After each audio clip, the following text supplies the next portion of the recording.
നമസ്കാരം. മലയാളി വാർത്തയിലേക്ക് സ്വാഗതം. അമേരിക്കയും ഇറാനും തമ്മിലുള്ള സമാധാന ചർച്ചകൾ സ്വിറ്റ്സർലൻഡിൽ പുരോഗമിക്കവേ ഇസ്രായേൽ സൈന്യം ഇറാൻ്റെ പാർലമെൻറ്റ് സ്പീക്കർ മുഹമ്മദ് ബാഗേറിനെയും അതുപോലെ തന്നെ ഇറാൻ വിദേശകാര്യമന്ത്രി അബ്ബാസ് അരാക്ചിയെയും വധിക്കാൻ ശ്രമിച്ചു എന്ന വാർത്ത പുറത്തു വരികയാണ്. അന്താരാഷ്ട്ര മാധ്യമങ്ങളാണ് ഇത്തരമൊരു വാർത്ത പുറത്തുവിടുന്നത്. ഇസ്രായേൽ സൈന്യത്തെയും അതുപോലെ തന്നെ അമേരിക്കൻ സൈന്യത്തിലെ ചില ആളുകളെയും ഉദ്ധരിച്ചുകൊണ്ടാണ് ഈ വാർത്ത പുറത്തു വന്നിരിക്കുന്നത്. അതായത് മുഹമ്മദ് ബാഗേർ ഇറാൻ്റെ പാർലമെൻറ്റ് സ്പീക്കറാണ്. അബ്ബാസ് അരാക്ചി വിദേശകാര്യമന്ത്രിയും. ഇറാൻ്റെ പരമോന്നത നേതാവ് ആയത്തുള്ള ഖമേനി വധിക്കപ്പെട്ടതിന് ശേഷം അദ്ദേഹത്തിൻ്റെ അഭാവത്തിൽ ഇറാൻ്റെ ഭരണകൂടത്തെ ചലിപ്പിക്കുന്നതിൽ നിർണായകമായ വ്യക്തിത്വങ്ങളാണ് ഇറാൻ്റെ പാർലമെൻറ്റ് സ്പീക്കറും അബ്ബാസ് അരാക്ചി എന്ന വിദേശകാര്യമന്ത്രിയും. യുദ്ധവുമായി ബന്ധപ്പെട്ട സമാധാന ചർച്ചകൾക്കൊക്കെ നേതൃത്വം കൊടുക്കുന്നതും ആ ചർച്ചകൾ ഏകോപിപ്പിക്കുന്നതുമെല്ലാം അബ്ബാസ് അരാക്ചിയാണ്. ഇറാൻ്റെ ദൈനംദിനമായ കാര്യങ്ങളിൽ ഈ പരമോന്നത നേതാവിൻ്റെ ആഭിമുഖ്യത്തിൽ നടത്തുന്ന ഇടപെടലുകൾ ഒരു സമിതിയാണ് നടത്തുന്നത്, താൽക്കാലിക ഭരണസമിതി. ആ സമിതിയുടെ ഒരു ചെയർമാൻ എന്ന നിലയിലൊക്കെയാണ് ഇറാനിൽ ഈ മുഹമ്മദ് ബാഗേർ ഇപ്പോൾ പ്രവർത്തിച്ചു കൊണ്ടിരിക്കുന്നത്. ഇരുവരെയും വധിക്കാനാണ് ഇസ്രായേൽ ശ്രമിച്ചത് എന്നത് കാര്യത്തിൻ്റെ ഗൗരവം വർദ്ധിപ്പിക്കുന്നു. ഏപ്രിൽ 12 അതായത് അമേരിക്കയും ഇറാനും തമ്മിൽ വെടിനിർത്തൽ പ്രഖ്യാപിച്ച് സമാധാന ചർച്ചകൾക്ക് ശ്രമിക്കുമ്പോഴാണ് ഇത്തരമൊരു ആക്രമണം ഇസ്രായേലിൻ്റെ ഭാഗത്തു നിന്ന് ഉണ്ടായിരിക്കുന്നത്.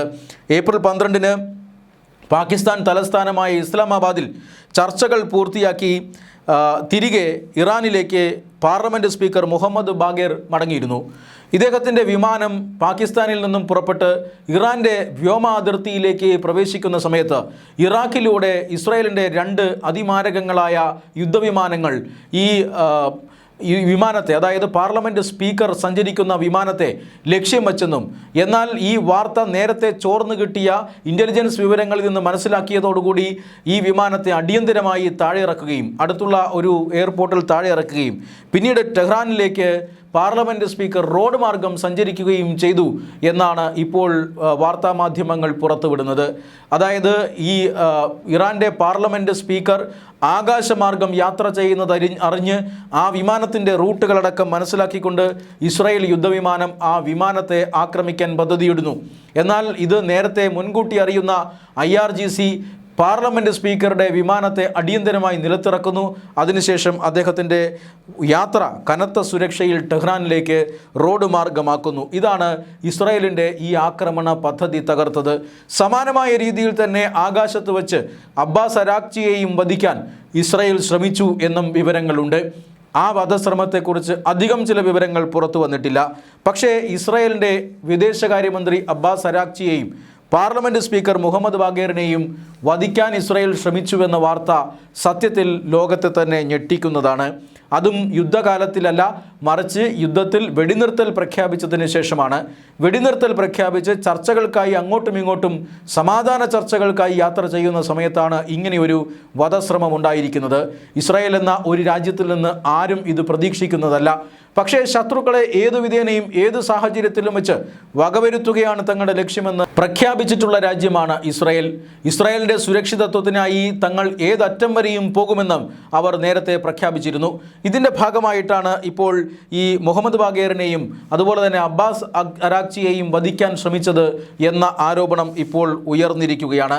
ഇതിലേറ്റവും പ്രധാനപ്പെട്ട മറ്റൊരു കാര്യം, ഇറാന് ഈ കാര്യങ്ങൾ, അതായത് ഇറാൻ്റെ പാർലമെൻറ്റ് സ്പീക്കർ സഞ്ചരിക്കുന്ന വിമാനത്തെ ആക്രമിക്കാൻ ഇസ്രായേലിന് പദ്ധതിയുണ്ടെന്നും ഉടൻ തന്നെ ഇസ്രായേൽ യുദ്ധവിമാനങ്ങൾ അവിടെ എത്തുമെന്നുള്ള വാർത്ത ഇറാന് ചോർത്തിക്കൊടുത്തത് ആരാണ്?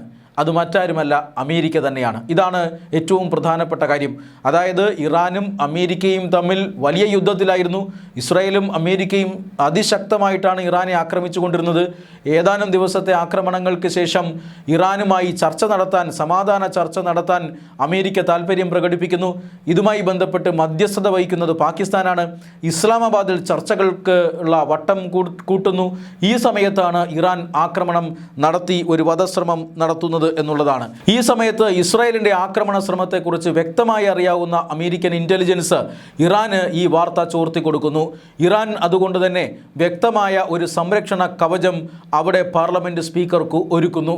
ഇറാൻ്റെ പക്വതയാർന്ന, അതായത് IRGCയുടെ പക്വതയാർന്ന ഒരു പ്രതികരണവും ഇതിൽ നിന്ന് നമുക്ക് വ്യക്തമാണ്.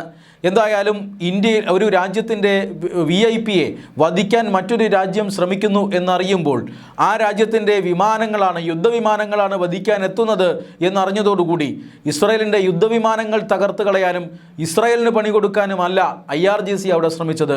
മറിച്ച് തങ്ങളുടെ നേതാവിനെ ആദ്യം സുരക്ഷിതമായി നിലത്തിറക്കാനായിരുന്നു. അത് തീർച്ചയായും ഒരു സെക്യൂരിറ്റി ഏജൻസിയെ സംബന്ധിച്ചിടത്തോളം വളരെ പ്രധാനപ്പെട്ട കാര്യമാണ്. VIP-യെ ആദ്യം സംരക്ഷിക്കുക, പിന്നീട് ആക്രമിക്കാൻ വന്നവനെ പിടിക്കാം എന്ന നിലയിലാണ് IRGC അവിടെ നിലപാടെടുത്തത്. അതുകൊണ്ട് തന്നെ ഇസ്രായേലിൻ്റെ വിമാനത്തെ ആക്രമിക്കാനല്ല, മറിച്ച് ഉടൻ തന്നെ ഈ പറയുന്ന ബാഗേറിൻ്റെ വിമാനത്തിനെ അടിയന്തരമായി നിലത്തിറക്കുക, പിന്നീട് അദ്ദേഹത്തിൻ്റെ യാത്ര സുരക്ഷിതമായി മുന്നോട്ട് കൊണ്ടുപോവുക. ഈ സാഹചര്യമാണ് IRGC ആദ്യം എടുക്കുന്നത്. അതിനുശേഷം കൃത്യമായി തന്നെ അവർ അവരുടെ ലക്ഷ്യം നിറവേറ്റുന്നു. IRGC-യെ ഇക്കാര്യത്തിൽ അഭിനന്ദിക്കാൻ വയ്യ. IRGC മാതൃകാപരമായ ഒരു നിലപാട് അവിടെ സ്വീകരിച്ചിരിക്കുന്നു. പക്ഷേ യുദ്ധം നടക്കുകയും ആ യുദ്ധം സമാധാന ചർച്ചകൾക്ക് വഴിമാറുകയും സമാധാന ചർച്ചകൾ നയതന്ത്ര ചർച്ചകൾക്കായി പ്രതിനിധികൾ അങ്ങോട്ടും ഇങ്ങോട്ടും പോവുകയും ചെയ്യുന്ന സാഹചര്യത്തിൽ എന്തിനായിരുന്നു ഈ വധശ്രമം എന്ന ചോദ്യത്തിന് ഉത്തരമില്ല. ഇസ്രായേലിനും ഉത്തരമില്ല, അമേരിക്കയ്ക്കും ഉത്തരമില്ല.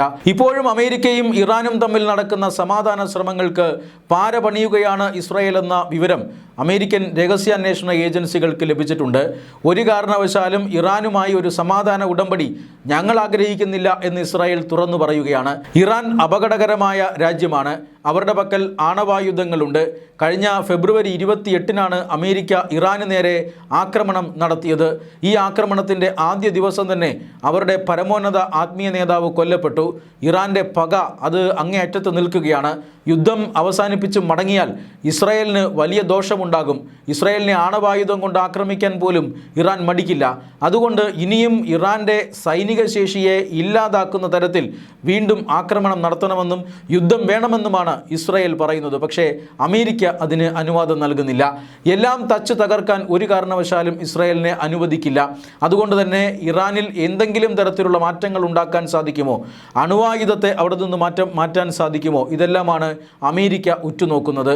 അത്തരം സമാധാന ശ്രമങ്ങൾക്കിടയിലാണ് ഇസ്രായേൽ ഇത്തരത്തിലുള്ള വേലത്തരങ്ങൾ കാട്ടുന്നത്. അമേരിക്ക ഒരുപക്ഷെ ഇസ്രായേലിനെ വരും മണിക്കൂറുകളിൽ ശക്തമായി ശകാരിച്ചുവെന്നും വരാം. എന്തായാലും ഇറാന്റെ ഉന്നതരായ നേതാക്കന്മാരെ വധിക്കാൻ ഇസ്രായേൽ ശ്രമം നടത്തിയെന്ന വാർത്ത ഇറാനെയും അമേരിക്കയും ഒരുപോലെ ഞെട്ടിച്ചിരിക്കുകയാണ്.